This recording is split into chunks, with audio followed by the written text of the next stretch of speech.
Hello friends, good morning. आइए आज हम लोग एक नए कंसेप्चुअल टॉपिक पर चर्चा करते हैं और ये टॉपिक है, क्या रुपया एक नया डॉलर बन सकता है। क्या आपने सोचा है कि अगर भविष्य में दुनिया का व्यापार डॉलर की जगह रुपए में होने लगे तो क्या होगा। वैसे तो आज भारतीय रुपया 95 प्रति डॉलर चल रहा है, बहुत नीचे गिर चुका है। लेकिन दूसरी तरफ एक और बात सोचने की है, रुपया जो ये गिरा है वो तात्कालिक तौर पर ठीक है, लेकिन दूसरी तरफ एक बार आप देख रहे होंगे कि दुनिया धीरे धीरे डॉलर से अपनी दूरियां बना रही है। तो ऐसी स्थिति में यह सवाल उत्पन्न होता है कि क्या रुपया भी एक ग्लोबल करेंसी बन सकता है। तो आज हमें यह देखना है कि रुपए के अंतर्राष्ट्रीयकरण के लिए क्या क्या काम किया जा रहा है, रुपए के अंतर्राष्ट्रीयकरण का आशय क्या है, भारत इसे क्यों बढ़ावा दे रहा है, इसके फायदे और खतरे क्या हैं। इन सारे टॉपिक्स पर हम चर्चा करेंगे और ये देखेंगे कि क्या रुपया सच में डॉलर को चुनौती दे सकता है या नहीं दे सकता है। इसके लिए हमें एक टॉपिक बनाना होगा और वो है मुद्रा का अंतर्राष्ट्रीयकरण। तो आइए हम लोग एक चर्चा करते हैं मुद्रा के अंतर्राष्ट्रीयकरण की। मुद्रा का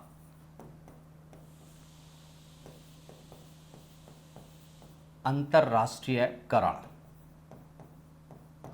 यह हमारा टॉपिक होगा और इसी टॉपिक पर हम अपना काम करेंगे और देखेंगे कि किस तरीके से भारत का रुपया आगे बढ़ सकता है। तो आइए सबसे पहले हम लोग एक फॉर्मेट बनाते हैं और उस फॉर्मेट में देखेंगे कि मुद्रा के अंतर्राष्ट्रीयकरण का आशय क्या है। इंटरनेशनलाइजेशन ऑफ करेंसी, मुद्रा के अंतर्राष्ट्रीयकरण का आशय, यह समझा जाए। इसके बाद हम देखेंगे कि मुद्रा के अंतर्राष्ट्रीयकरण के उद्देश्य क्या हैं। दुनिया के लगभग देश ये चाहते हैं कि हमारी मुद्रा भी अंतर्राष्ट्रीयकृत हो जाए। फिर भारतीय परिप्रेक्ष्य में हम देखेंगे कि भारत ने रुपए के अंतर्राष्ट्रीयकरण के लिए क्या कदम उठाए हैं।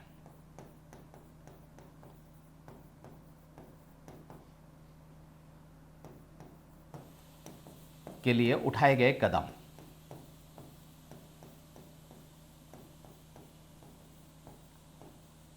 जिससे हमें क्लियर होगा कि स्थिति क्या है और रुपए के अंतर्राष्ट्रीयकरण से क्या क्या लाभ होंगे, उन पर हम चर्चा करेंगे। फिर हम देखेंगे कि अंतर्राष्ट्रीयकरण में चुनौतियां क्या क्या आ रही हैं। जब हम इसको कर रहे हैं तो किस तरीके के चैलेंजेस उत्पन्न हो रहे हैं और फिर हम उनके बारे में कुछ सुझाव भी देखेंगे। तो इस तरीके से ये हमारा एक टॉपिक तैयार होगा, मुद्रा का अंतर्राष्ट्रीयकरण, उसका आशय, उद्देश्य, रुपए के अंतर्राष्ट्रीयकरण के लिए उठाए गए कदम, लाभ, चुनौतियां और सुझाव। तो सबसे पहली बात आती है कि मुद्रा के अंतर्राष्ट्रीयकरण का आशय क्या है। आप देखो, कोई भी मुद्रा ये चाहती है कि पूरी दुनिया में वो विस्तृत हो, पूरी दुनिया में उसका फैलाव हो।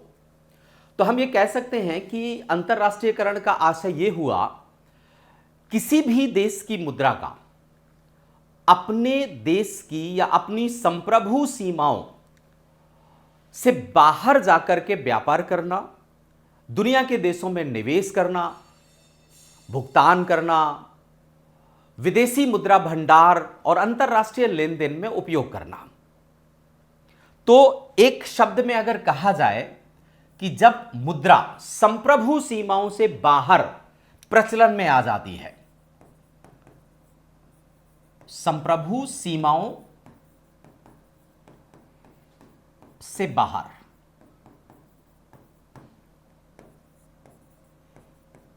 अगर प्रचलन में आ जाती है तो उसे हम इंटरनेशनलाइजेशन ऑफ करेंसी कहेंगे।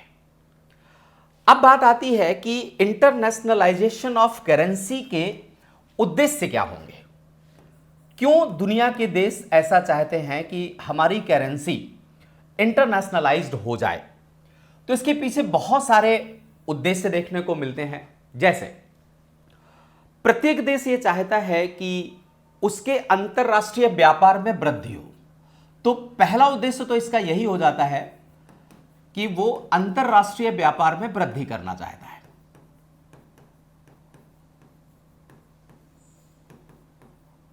और इस काम के लिए जाएगा। अंतरराष्ट्रीय व्यापार और मुद्रा की मांग एक दूसरे के पूरक होते हैं। जब एक देश किसी दूसरे देश के साथ आयात निर्यात करता है तो मुद्रा की मांग स्वभावतः बढ़ेगी, और जब मुद्रा की मांग बढ़ती है तो आयात निर्यात में वृद्धि होती है।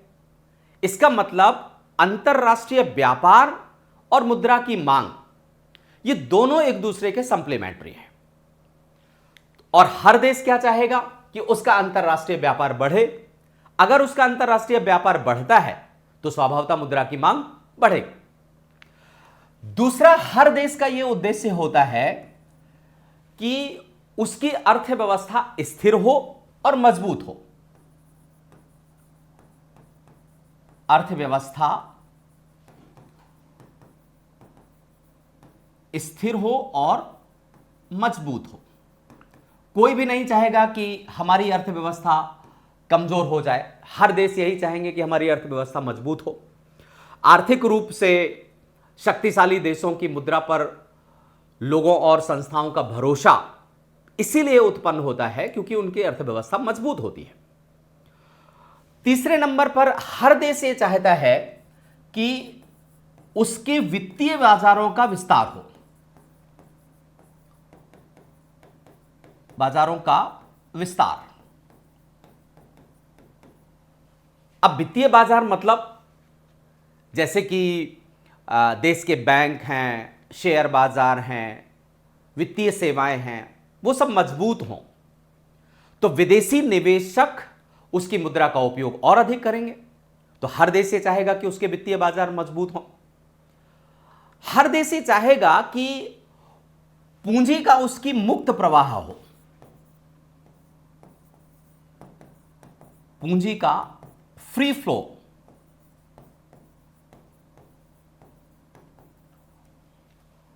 ऐसी स्थिति में आप देखिए कि अंतरराष्ट्रीय मौद्रिक कारक पूंजी प्रवाह को प्रभावित करते हैं। जैसे व्यापार के लिए किसी अन्य देश की मुद्रा पर निर्भरता कम हो जाती है और उसकी मुद्रा का प्रभाव बढ़ जाता है। जैसे अगर आपके रुपया का मुक्त प्रवाह होगा, कैपिटल कन्वर्टेबिलिटी बढ़ेगी, तो डॉलर पर निर्भरता हमारी घट जाएगी, कम हो जाएगी। तो हर देश ये चाहेगा कि कैपिटल कन्वर्टेबिलिटी बढ़े। इसके बाद अगर मुद्रा अंतरराष्ट्रीयकृत हो जाती है तो राजनीतिक स्थिरता और भरोसा भी बढ़ता है दुनिया का। इससे राजनीतिक स्थिरता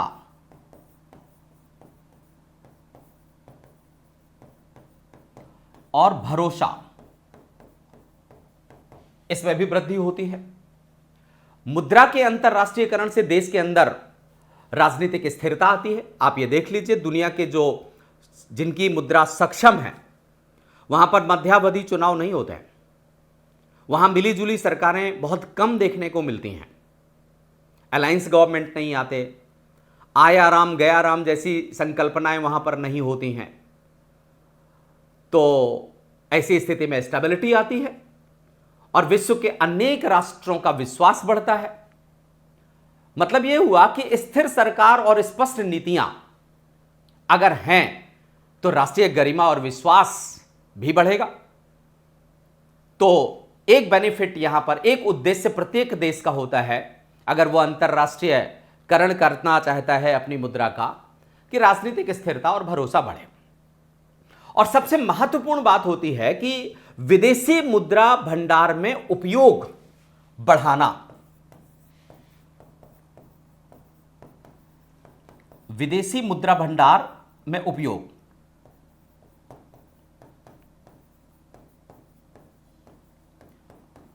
एक यह भी महत्वपूर्ण लक्ष्य होता है। जब अन्य देश के केंद्रीय बैंक आपकी मुद्रा को अपने भंडार में रखना शुरू कर दें तो मुद्रा के प्रभाव और उसकी मूल्य की वृद्धि हो जाती है। और आज आप देख लीजिए, यूएस डॉलर अगर सबसे अधिक अंतरराष्ट्रीयकृत हुआ है तो पूरी दुनिया के देश डॉलर को बचाने की कोशिश करते हैं। अभी अभी आपने देखा होगा कि भारतीय प्रधानमंत्री ने भी यह घोषणा की थी कि हमें अंतरराष्ट्रीय मुद्रा को बचाना है, और उस अंतरराष्ट्रीय मुद्रा को बचाने का सबसे बड़ा उद्देश्य हमें डॉलर को बचाना है। इसलिए हमें फ्यूल कंजम्पशन को कम करना चाहिए, हमें सोने को कम खरीदना चाहिए, विदेश की यात्राएं कम करना चाहिए। अगर ये सारे काम हम करें तो हमारे पास जो अंतरराष्ट्रीय मुद्रा का भंडार है वो बच सकेगा।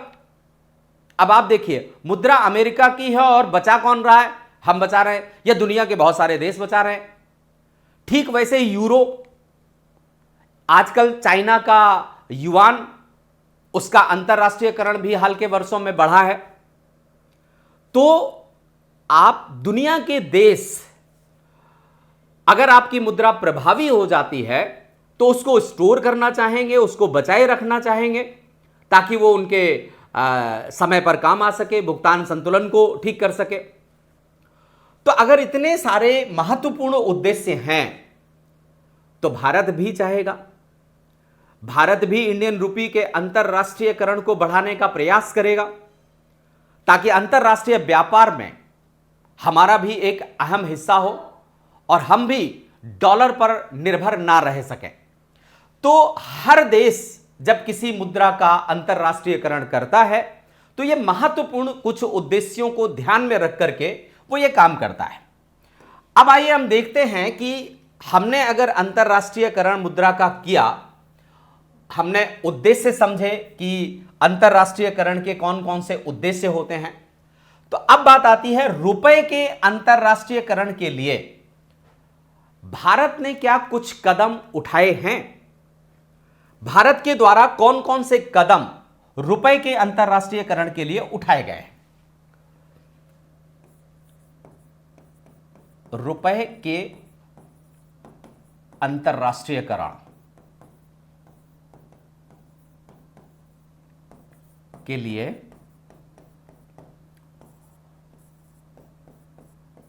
उठाए गए कदम, यह सबसे महत्वपूर्ण बात है, इसको आप ध्यान से समझें। देखिए, वैसे तो हमने बहुत सारे कदम उठाए हैं और भारत ये चाहता है कि रुपया सिर्फ भारत तक सीमित ना रहे, बल्कि दुनिया में भी रुपए के माध्यम से व्यापार हो, रुपए के माध्यम से इन्वेस्टमेंट हो, रिजर्व करेंसी के रूप में रुपए का इस्तेमाल हो। मतलब हम ये चाहते हैं कि रुपया एक लोकल करेंसी ना रह जाए बल्कि एक ग्लोबल करेंसी बन जाए। अब इस काम को करने के लिए बहुत सारे कदम धीरे धीरे उठाए जा रहे हैं। जैसे सबसे महत्वपूर्ण एक कदम है कि हमने रुपए के अंतरराष्ट्रीयकरण के लिए SRVA को शुरू किया है। SRVA क्या है? Special rupees vostro accounts.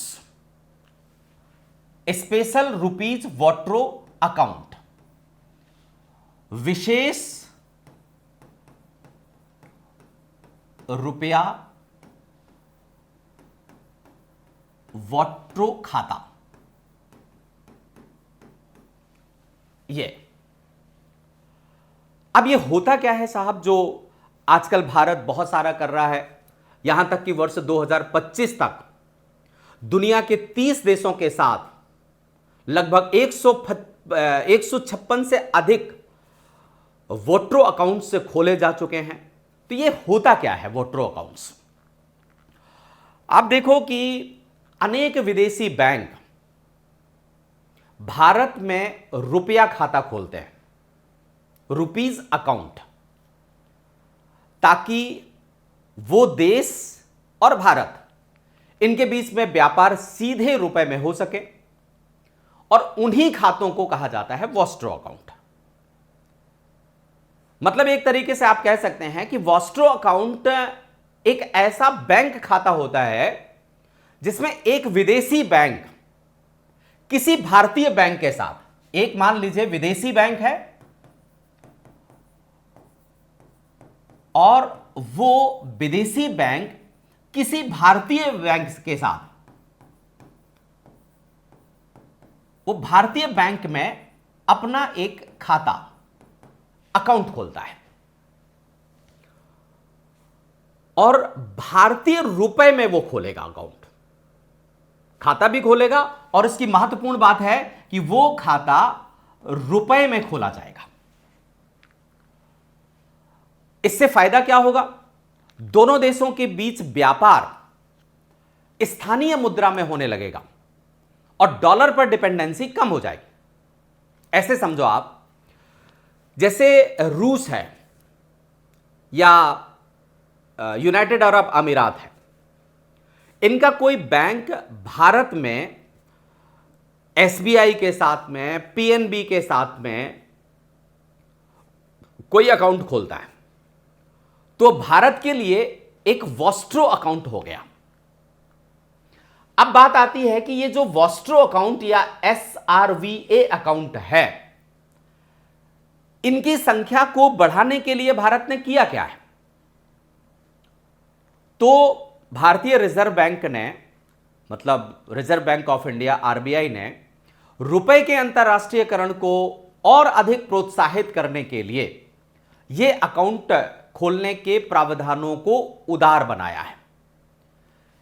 SRV accounts के लिए एक प्रकार से उदार नीति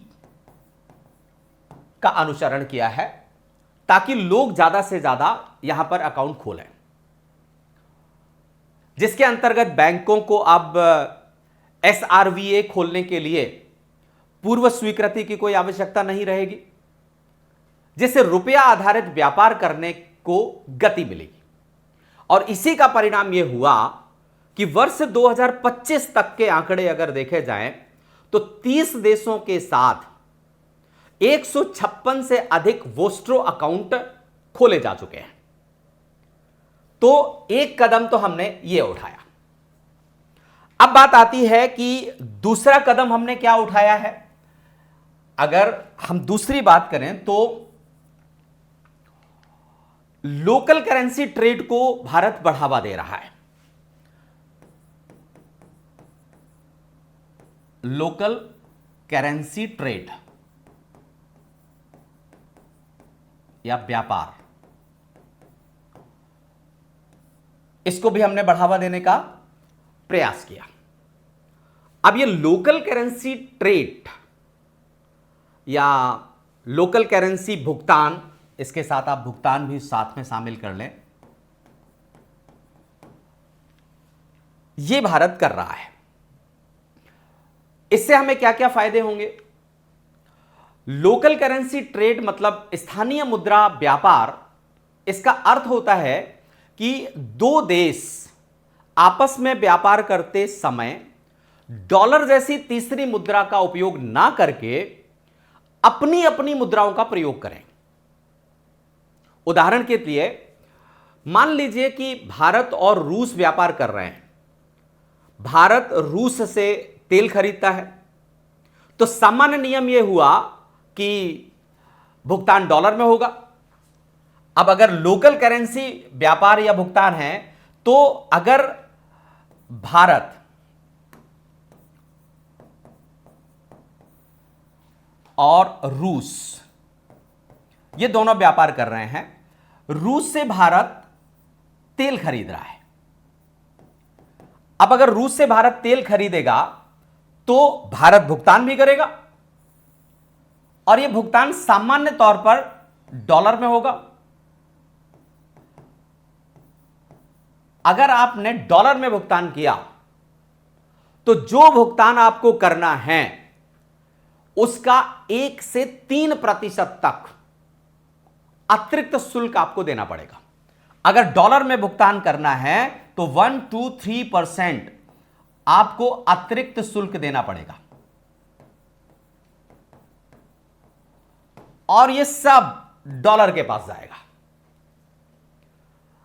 ऐसे शुल्क बढ़ाने के अनेक कारण हैं।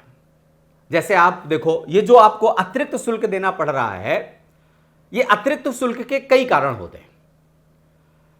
एक तो एक्सचेंज रेट ऑफ करेंसी, इस कारण से ये बढ़ जाता है। जो मध्यस्थ शुल्क है, मतलब बैंक कुछ चार्ज तो लेगा ही लेगा। इसके बाद स्प्रेड, बैंक जो खरीद और बिक्री के दर में अंतर करता है उसका भी प्रभाव पड़ता है। इसके बाद स्विफ्ट या भुगतान नेटवर्क शुल्क, मतलब अंतरराष्ट्रीय ट्रांसफर के लिए एक अतिरिक्त शुल्क भी लग सकता है, तो वो शुल्क भी आपको देना पड़ेगा। लेकिन अगर अब ये भुगतान आप इंडिया रूस को, मतलब डॉलर के माध्यम से भुगतान करता है तो 1 से 3% देना पड़ेगा। लेकिन अगर यही भुगतान इंडिया रूस को रुपया के माध्यम से करता है, रुपया, तो ये 1 से 3% आपको नहीं देना पड़ेगा। मतलब 1 to 3% का आप शुद्ध बचत कर सकते हैं। भारतीय रुपए और रूसी रूबल में अगर आप व्यापार करते हैं, मतलब ये जो ट्रेड होता है या तो रुपया और दूसरी तरफ से रूबल में होता है, तो ये 1 से 3% जो अतिरिक्त शुल्क आपको देना पड़ता है, ये नहीं देना पड़ेगा। तो एक तरीका हमने लोकल करेंसी भुगतान करके इसको शुरू किया है। अब बात आती है कि अगर हम लोकल करेंसी भुगतान करते हैं तो इससे हमें कौन कौन से फायदे होंगे। फायदा होगा कि डॉलर पर निर्भरता कम होगी। इस भुगतान से एक फायदा यह हुआ कि आपकी डॉलर पर निर्भरता कम हो गई,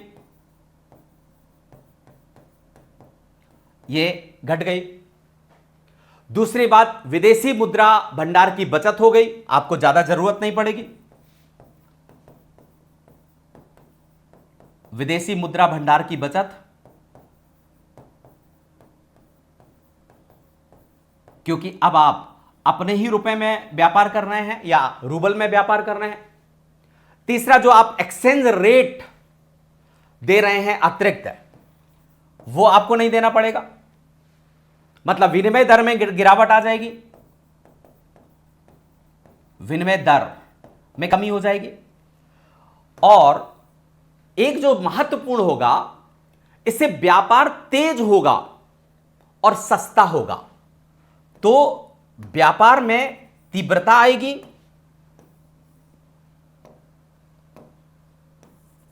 चौथा बेनिफिट यह होगा कि इससे व्यापार में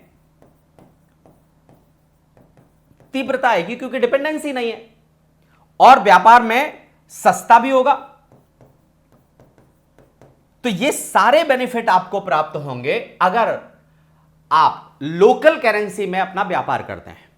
मतलब करेंसी को इंटरनेशनलाइज्ड करने के लिए भारत ने इस काम को और अधिक बढ़ाने का प्रयास किया है। अब बात आती है कि और हमने क्या क्या काम किया है, तो कुछ और बातों को कर लें हम। जैसे अब तीसरा कदम भारत ने क्या उठाया है, ये अभी एक एग्जाम्पल्स के तौर पर भी अगर आपको देखना हो कि हमने क्या लोकल करेंसी पर व्यापार करने के लिए दुनिया के कुछ देशों से समझौते किए हैं, तो बिल्कुल किए हैं। भारत ने बहुत सारे देशों के साथ, भारत ने आरबीआई की स्पेशल रुपीज वॉस्ट्रो अकाउंट्स की व्यवस्था के अंतर्गत अब तक मैंने आपको बताया कि 30 देशों ने तो हमारे यहां पर वॉस्ट्रो अकाउंट्स खोले हैं और स्थानीय मुद्रा में व्यापार अब उनके साथ हो रहा है। जिन देशों के साथ हमारा व्यापार होने लगा है लोकल करेंसी के माध्यम से, उसमें यूएई है जिसके साथ हमारा एफटीए भी है, रसिया के साथ हो रहा है, श्रीलंका है, इंडोनेशिया है, मालदीव है, बांग्लादेश है, मॉरिशस है, ऐसे बहुत सारे देशों के साथ हमारा व्यापार हो रहा है। अब यहां ध्यान देने की एक बात जरूर है कि इन देशों के साथ हमारा व्यापार की व्यवस्था है, लेकिन कितनी मात्रा में हो रहा है उसमें थोड़ा कमी है। मतलब व्यवस्था होने के बावजूद भी वास्तविक व्यापार की मात्रा थोड़ा अभी कम है, लेकिन धीरे धीरे वो बढ़ती चली जाएगी। तो एग्जाम्पल के तौर पर आपने बहुत सारे देख लिए। अब बात आती है कि और हमने क्या क्या कदम उठाए। तो तीसरा एक काम है मसाला बॉन्ड्स। इसका नाम भी आप लोगों को बड़ा बढ़िया लग रहा होगा, मसाला बॉन्ड्स।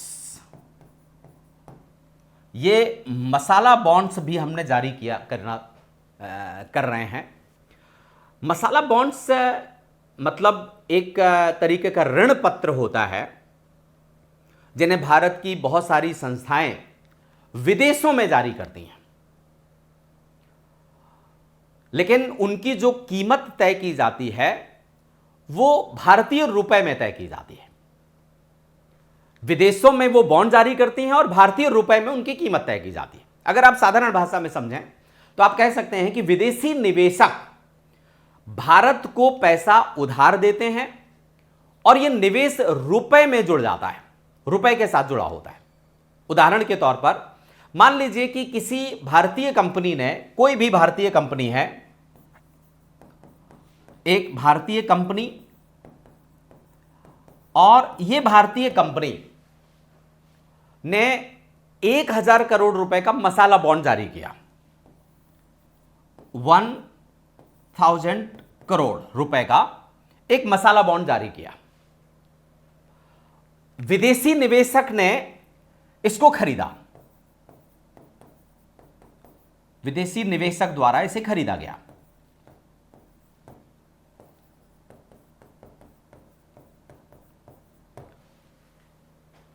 अब विदेशी निवेशक इन्हें खरीदते हैं, वो भुगतान, बाद में जो भुगतान किया जाता है वो रुपए के मूल्य के अनुसार होता है। तो ये मसाला बॉन्ड से भी जारी कर रहे हैं। अब एक बात जरूर आप समझ रहे होंगे कि इसका नाम हमने मसाला बॉन्ड क्यों रखा। तो मसाला भारत की सांस्कृतिक पहचान है। मसाला के लिए तो भारत जाना जाता रहा है, पूरा का पूरा एशिया, दक्षिण एशिया मसाला के तौर पर जाना जाता रहा है, और औपनिवेशिक काल में हमारे देश से मसाला यूरोप की तरफ जाता रहा है। उसी संस्कृति को ध्यान में रख करके किया गया।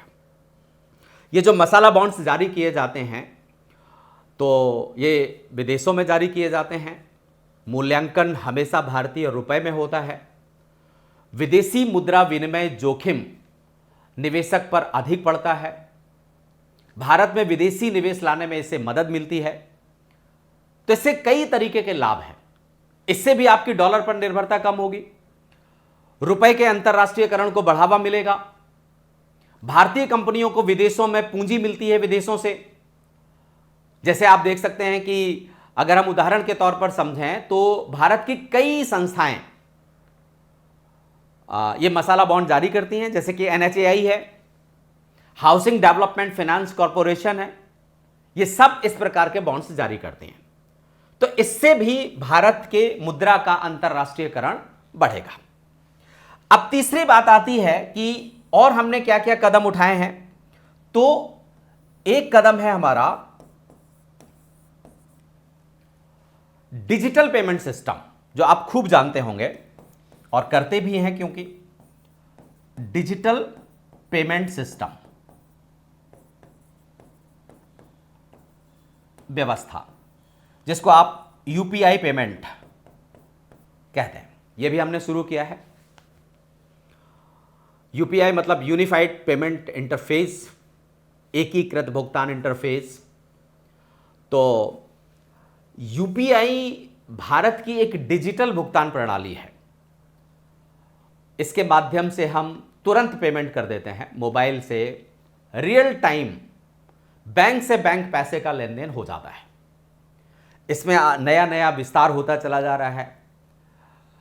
शुरुआती दौर में फ़ोन नंबर, मोबाइल नंबर के माध्यम से, फिर क्यूआर कोड आया, यूपीआई आईडी के माध्यम से भी भुगतान हो जाता है। ये जो डिजिटल पेमेंट सिस्टम यूपीआई का डिज़ाइन या डेवलपमेंट किया गया है, इसे national payment corporation of India के द्वारा किया गया है। और इसको लेकर के भी हमने दुनिया के बहुत सारे देशों के साथ में समझौते कर लिए हैं। अगर आप देखें तो यूपीआई एग्रीमेंट मतलब डिजिटल पब्लिक इंफ्रास्ट्रक्चर सहयोग के लिए लगभग 23 देशों के साथ हम समझौते कर चुके हैं, जो डीपीआई के साथ में है, और यूपीआई लगभग 8 देशों के साथ में सक्रिय हो भी चुका है। यूएई है, सिंगापुर है, भूटान है, Nepal, Sri Lanka, France, Mauritius, Qatar, इन सब देशों के साथ में हमारा यूपीआई एक्टिव हो चुका है। तो ये जो डिजिटल पेमेंट व्यवस्था है, इसका भी बहुत बढ़िया महत्व है। अंतर्राष्ट्रीय भुगतान आसान बनता है इससे, विदेश यात्रा में भुगतान की सुविधा बढ़ जाती है, रुपए और भारत की डिजिटल अर्थव्यवस्था को वैश्विक पहचान भी मिलती है, लागत बहुत कम होती है और तेजी से हम सीमा पार भुगतान कर सकते हैं। तो आपने देखा कि हमने ये कुछ महत्वपूर्ण कदम उठाए हैं, जिसमें एसआरवी, लोकल करेंसी व्यापार, मसाला बॉन्ड्स, डिजिटल पेमेंट व्यवस्था, ये सब भारतीय मुद्रा के अंतरराष्ट्रीयकृत करने में महत्वपूर्ण भूमिका निभाएंगे। अब बात आती है कि हमारा जो रुपया है उसका अंतरराष्ट्रीयकरण करने से हमें बेनिफिट क्या होगा। यहां पर एक एक बिंदु पर हम लोग चर्चा करते जा रहे हैं। हमने मुद्रा का आशय समझ लिया, उद्देश्य समझ लिए, रुपए के अंतरराष्ट्रीयकरण के लिए कौन कौन से कदम उठाए गए वो देख लिया। अब हम देखते हैं कि हमें इससे लाभ क्या होगा। अगर मुद्रा का, भारतीय रुपया का अंतरराष्ट्रीयकरण हो जाता है तो इससे हमें लाभ क्या होगा। रुपया के अंतरराष्ट्रीयकरण से लाभ क्या होगा। वैसे तो बहुत सारी चीजें अब तक क्लियर हो गई होंगी आपको कि इससे हमें कौन कौन से बेनिफिट प्राप्त होंगे, लेकिन फिर भी हम कुछ पॉइंट्स में करें ताकि हमें आंसर लिखने में आसानी हो। जैसे कि इसका सबसे पहला और सबसे महत्वपूर्ण लाभ, वो हमारी डॉलर पर निर्भरता कम होगी। डॉलर पर निर्भरता, इसमें गिरावट आएगी। हर बार हमें डॉलर की जरूरत नहीं पड़ेगी। एक्सचेंज रेट स्टेबिलिटी आएगी। जो आप मुद्रा विनिमय दर है उसमें कमी आएगी। मुद्रा विनिमय दर, इसमें गिरावट आएगी। तीसरा आप कह सकते हैं कि फॉरेन रिजर्व हमारा बचेगा, विदेशी मुद्रा भंडार में बचत होगी।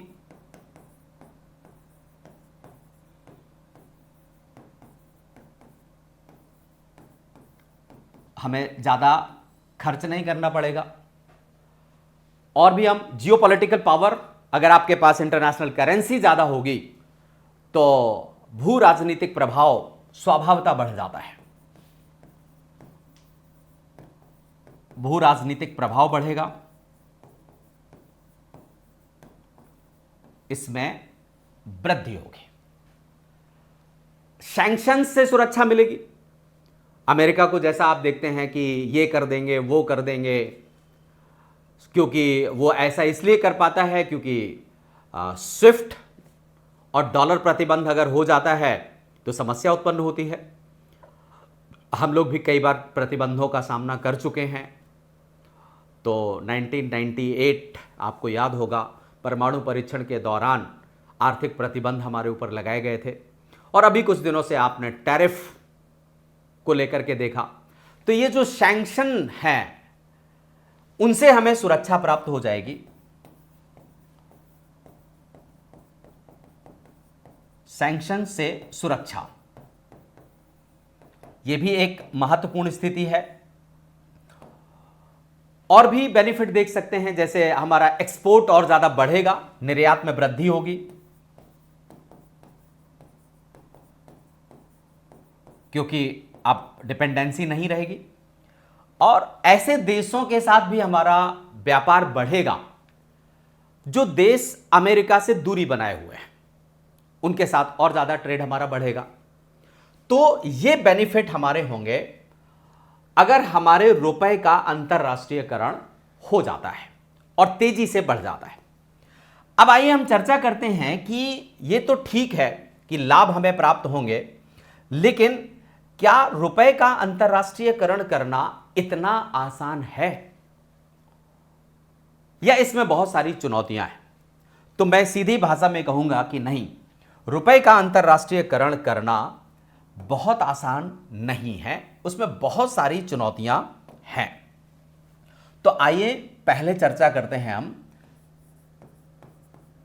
रुपए के अंतरराष्ट्रीयकरण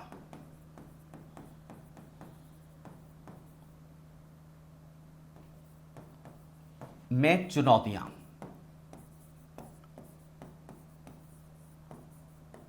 बहुत सारी चुनौतियां हैं, जैसे एक टेक्निकल टर्म्स का यूज करें अगर हम, तो ट्रिफिन डिलेमा यह बढ़ेगा। ट्रिफिन दुविधा, इसमें वृद्धि होगी। अब साहब, यह ट्रिफिन दुविधा क्या है? अगर साधारण भाषा में समझा जाए तो पर्याप्त मुद्रा उपलब्ध करवाना और मुद्रा के मूल्य में भरोसा बनाए रखना, यह दोनों बड़ा मुश्किल काम होता है।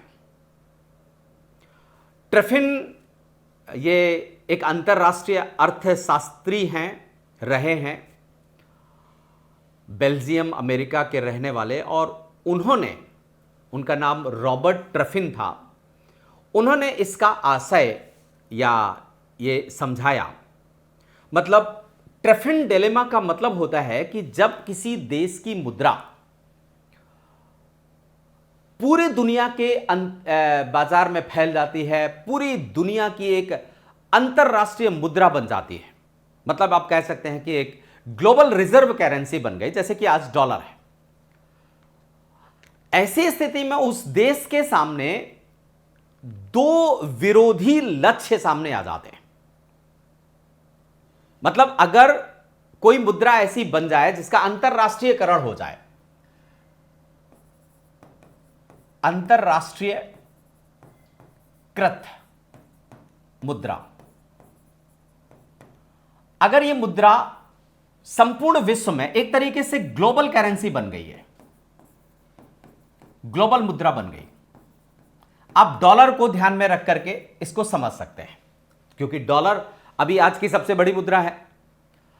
अब ऐसी स्थिति में इस मुद्रा के सामने दो लक्ष्य होंगे। पहला लक्ष्य तो इस मुद्रा के सामने यह होगा कि पूरी दुनिया को पर्याप्त मात्रा में मुद्रा मिल जाए। मतलब अमेरिका का एक लक्ष्य यह होगा कि अमेरिकी डॉलर पूरी दुनिया में फैला रहे, तो विश्व को डॉलर की उपलब्धता, विश्व को मुद्रा की उपलब्धता,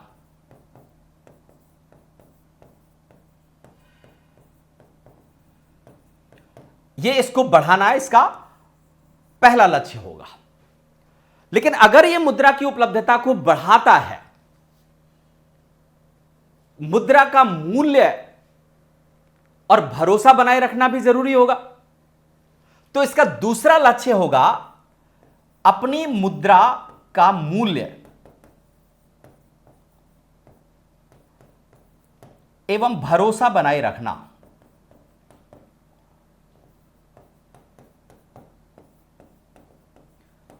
अब ये दोनों लक्ष्य उसको एक साथ प्राप्त करने हैं। इससे अंतरराष्ट्रीय व्यापार चलेगा और इससे उसकी अर्थव्यवस्था स्थिर रहेगी। लेकिन अब यहां पर बड़ी समस्या यह है कि दोनों काम साथ में कर पाना बड़ा जटिल काम है। अब उदाहरण के तौर पर समझिए आप, यूएस डॉलर दुनिया की प्रमुख रिजर्व मुद्रा है। दुनिया को व्यापार के लिए बहुत सारे डॉलर चाहिए, पूरे विश्व के इतने सारे देशों को बहुत सारे डॉलर चाहिए। इसलिए अमेरिका को लगातार डॉलर बाहर भेजने पड़ेंगे, आयात, निवेश, घाटा, डेफिसिट आदि के माध्यम से। लेकिन अगर बहुत अधिक डॉलर अमेरिका से बाहर चले जाएं तो डॉलर पर भरोसा और उसकी स्थिरता में प्रभाव जरूर पड़ेगा। और इसी को कहते हैं ट्रिफिन डिलेमा। अब आप ऐसे समझें कि अगर आपने पूरी दुनिया में फैला दिया, इजीली अवेलेबल हो गया, तो उसका मूल्य बनाए रखना बहुत जटिल हो जाएगा। ऐसे समझें कि मान लीजिए कि स्कूल में एक कोई विद्यार्थी है, एक स्टूडेंट्स है जो बहुत इंटेलिजेंट है, बहुत होशियार बच्चा है। तो सभी बच्चे क्या करते हैं कि उसकी नोटबुक उधार मांगते हैं, अरे मुझे दे दो, मुझे दे दो, मुझे दे दो। आज रामलाल ले गया, कल श्यामलाल ले गया, परसों मोहनलाल ले गया। रिजल्ट क्या होगा? उसको खुद को पढ़ने के लिए उसकी नोटबुक कितनी देर रह पाएगी उसके पास? तो एक बड़ी समस्या हो जाएगी। अगर वो सभी को अपनी नोटबुक देता रह रहा है तो उसको खुद को पढ़ने के लिए उसकी नोटबुक कब रह जाएगी? इसी तरह वैश्विक मुद्रा वाले देशों को संतुलन बनाना जटिल हो जाता है। तो आप अपनी लोकल करेंसी को ग्लोबलाइज कर सकते हैं, लेकिन ग्लोबलाइज करने के बाद उसको बैलेंस बनाए रखना, ताकि आपकी मुद्रा के माध्यम से अंतरराष्ट्रीय व्यापार भी चलता रहे और आपकी अर्थव्यवस्था भी स्थिर रहे, यह एक बड़ा जटिल प्रश्न हो जाता है। इसी को कहते हैं हम ट्रिफिन डिलेमा। तो एक बड़ी चुनौती जो आती है वो है ट्रिफिन डिलेमा की। अब बात आती है कि और क्या क्या समस्या हो सकती है इसमें, और किस तरीके की चुनौती है। तो दूसरी एक मुद्रा की वॉलेटिलिटी की समस्या आती है, मतलब रुपए की वॉलेटिलिटी।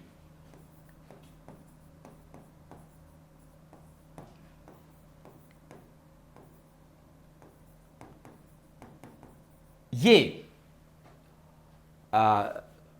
समस्या पैदा करना शुरू कर देती है। अगर आपने मान लीजिए अपनी मुद्रा को इंटरनेशनल तरीके से एक्सपोज कर दिया, रुपया अंतरराष्ट्रीयकृत हो गया। अब अगर रुपया अंतरराष्ट्रीयकृत हो गया लेकिन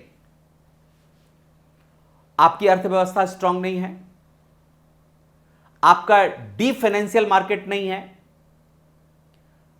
एक हाई कॉन्फिडेंस नहीं है, पर्याप्त मात्रा में मुद्रा की तरलता नहीं है, तो करेंसी वॉलेटिलिटी बढ़ेगी। हां, एक अलग बात है कि अगर ये सारी चीजें हैं और साथ में आपने रुपया का अंतरराष्ट्रीयकरण कर दिया तो करेंसी की स्टेबिलिटी भी बढ़ेगी। मतलब इंटरनेशनलाइजेशन ऑफ रुपीज ये दोनों बातें कर सकता है, वॉलेटिलिटी को भी बढ़ा सकता है और स्टेबिलिटी को भी बढ़ा सकता है। वॉलेटिलिटी कब बढ़ेगी?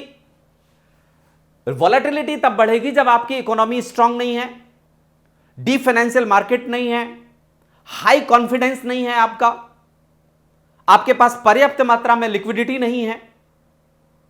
तो ऐसी स्थिति में अंतरराष्ट्रीयकरण कर देना आपकी वॉलेटिलिटी को बढ़ा देगा।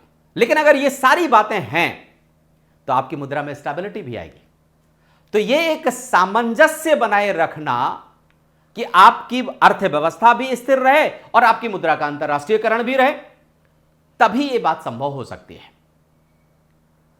मतलब एक तरीके से आप कह सकते हैं कि मुद्रा का अंतरराष्ट्रीयकरण और वॉलेटिलिटी, इन दोनों के बीच में एक इंटरडिपेंडेंसी या इंटर रिलेशन है।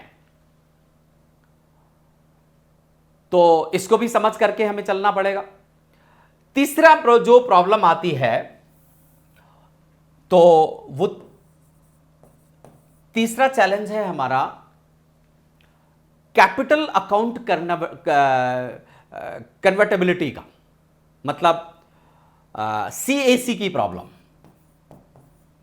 कैपिटल अकाउंट कन्वर्टेबिलिटी का प्रॉब्लम, मतलब पूंजी खाता परिवर्तनीयता। ये पूंजी खाता परिवर्तनीयता होता क्या है? आप ऐसे देखो कि किसी देश की मुद्रा को निवेश और पूंजी संबंधी लेन देन के लिए बिना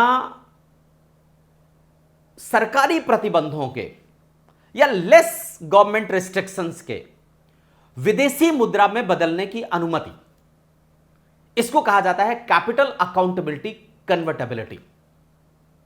अगर कैपिटल अकाउंट कन्वर्टेबिलिटी है, तब तो बहुत बढ़िया है अंतरराष्ट्रीयकृत कर देने से मुद्रा का। लेकिन अगर यह नहीं है या रिस्ट्रिक्टेड है, तो समस्या उत्पन्न होती है। ऐसे समझिए आप कि यदि कोई व्यक्ति या कोई कंपनी है या कोई भी विदेशी निवेशक है, वो अपने पैसे को एक देश से दूसरे देश में ले जाता है। ले जाने के कई तरीके हैं। वो निवेश करता है, वो वहां पर जाकर के संपत्ति खरीदता है, वो ऋण देने में काम करता है, मतलब ऋण उपलब्ध करवाता है, या वो किसी भी रूप में पूंजी स्थानांतरित करता है। अब उसके लिए वो स्वतंत्र रूप से अगर कन्वर्टेबिलिटी है तो अच्छी बात है, और अगर नहीं है तो बड़ी समस्या उत्पन्न हो जाएगी। मतलब मान लीजिए कि भारत का एक व्यक्ति है, अमेरिका में 10 करोड़ रुपए निवेश करना चाहता है, तो उस रुपए को डॉलर में उसे बदलना पड़ेगा। और जब वो रुपए को डॉलर में बदलेगा तो कोई नियंत्रण अगर नहीं है, कोई रिस्ट्रिक्शंस नहीं है, तो बढ़िया बात है। लेकिन अभी भारत की स्थिति ऐसी नहीं है। भारत में पूंजी खाता पूर्णतः परिवर्तनीय नहीं है। भारत आंशिक पूंजी खाता परिवर्तनीयता को अपनाता है, मतलब कुछ गतिविधियों पर अनुमति है, कुछ पर बहुत रिस्ट्रिक्शंस भी है। तो कैपिटल अकाउंट कन्वर्टेबिलिटी की एक बड़ी प्रॉब्लम है अपनी मुद्रा को अंतरराष्ट्रीयकृत करने में। एक और प्रॉब्लम हमें दिखाई देती है, और वो है स्टक रूपी प्रॉब्लम की। मतलब रुपए कई बार फंस जाता है दुनिया के देशों में। स्टक रूपी प्रॉब्लम, रूपी प्रॉब्लम, इसको आप फंसी हुई रुपए की समस्या भी कह सकते हैं।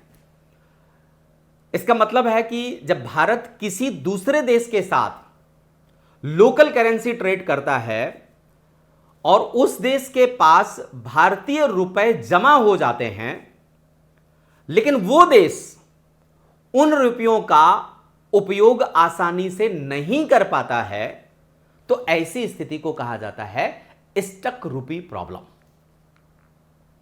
उदाहरण के तौर पर समझें, मान लीजिए कि भारत ने किसी देश से 100 करोड़ रुपए का सामान खरीदा। मतलब इंडिया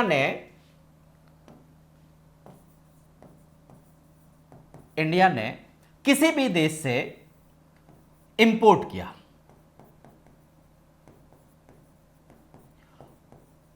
$100 करोड़ रुपए का माल, यह रुपया में है। अब अगर आपने 100 करोड़ का सामान खरीदा और रुपए में भुगतान किया गया, तो अब उस देश के पास 100 करोड़ रुपए पहुंच गए, क्योंकि आपने इंपोर्ट किया है। क्या इंपोर्ट किया है? आपने कोई वस्तु इंपोर्ट की है। अब जब आपने वस्तु इंपोर्ट की है, तो इंडिया उसको भुगतान भी तो करेगा। और भुगतान किसमें किया? 100 करोड़ रुपीस, ₹100 में आपने भुगतान किया, तो ये रुपया उसके पास पहुंच गया, 100 करोड़ रुपया अब उसके पास है।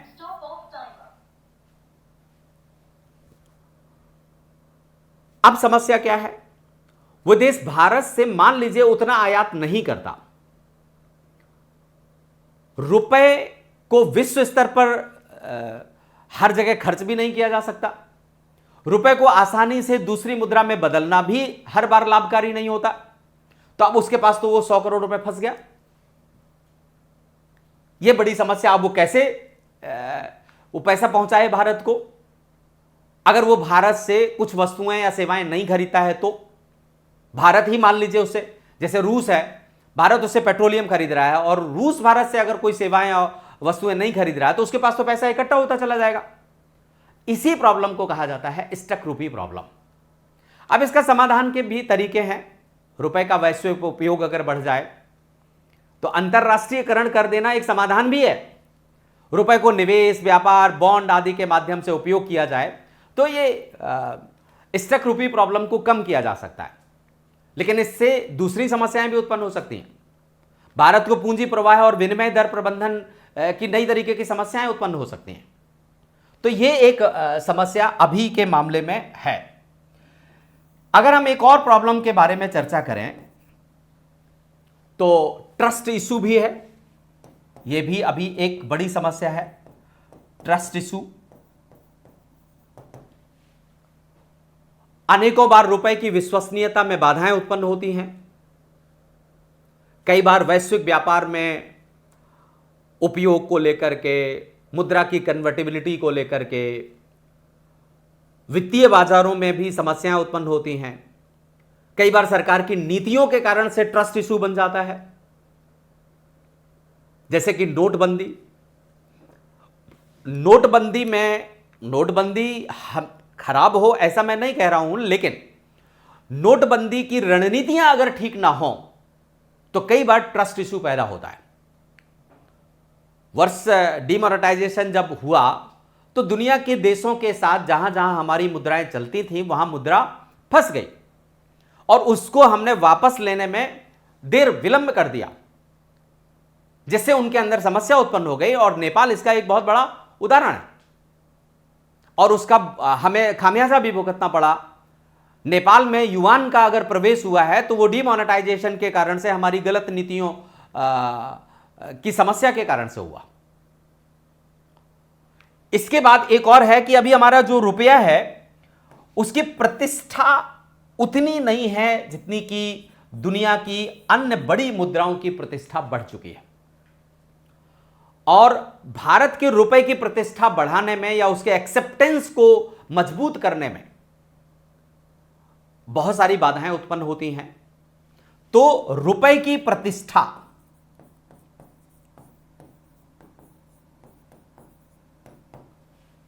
की भी एक समस्या है। उदाहरण के तौर पर अगर हम समझें तो भारत आईएमएफ का सदस्य है और भारतीय रुपया भी अंतर्राष्ट्रीय वित्तीय व्यवस्था का एक अच्छा हिस्सा है, लेकिन अभी तक आईएमएफ के एसडीआर बास्केट का भारतीय रुपया हिस्सा नहीं है। एसडीआर मतलब स्पेशल ड्राइंग राइट्स का हिस्सा नहीं है। एसडीआर बास्केट में कुछ महत्वपूर्ण मुद्राएं हैं, जैसे कि डॉलर तो है ही, यूरोजोन का यूरो है, चाइना का युआन है, जापान का येन है, यूके का पाउंड है, लेकिन भारतीय रुपया अभी भी एसडीआर बास्केट में शामिल नहीं है। एसडीआर बास्केट में आने से किसी भी मुद्रा की प्रतिष्ठा और स्वीकृति बढ़ जाती है। इससे मुद्रा की के वैश्विक उपयोग को भी अच्छा खासा इजाफा होता है, उसको बूस्ट मिलता है। तो इसकी बड़ी समस्या है। मतलब कुछ मोटा मोटी अगर हम चैलेंजेस देखें तो आप ये देख सकते हैं, टफ एंड दुविधा, रुपए के volatility, CAC, stuck of rupees, trust issue, रुपए की प्रतिष्ठा, ये सब समस्याएं हैं।